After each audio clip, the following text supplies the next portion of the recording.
మనం అందరం ఇలా ఉన్నామా? కలుసుకోవడం చిన్నగా ఉన్నాం కదా. మా మధ్యలో ఏ దునపోతన దూరుద్దా? ఏ దున్నపోతన దూరగలదా? దూరలేదు.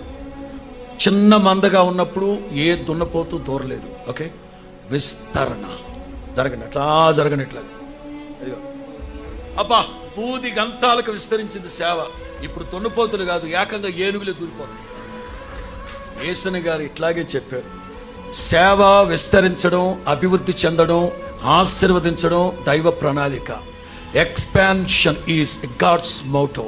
బట్ ఎప్పుడైతే సేవ విస్తరిస్తుందో అపవిత్రత ఎక్కువైపోతుంది. అందుకే క్షేమం అనేది చాలా ముఖ్యం, కాపుదల అనేది చాలా ప్రాముఖ్యం. యెహోవా మిమ్మును ఆశీర్వదించి కాపాడును గాక. ఇది మొదలుకొని మితి లేకుండా దానికి వృద్ధియు క్షేమం అనేది చాలా చాలా చాలా ప్రాముఖ్యం. God bless you.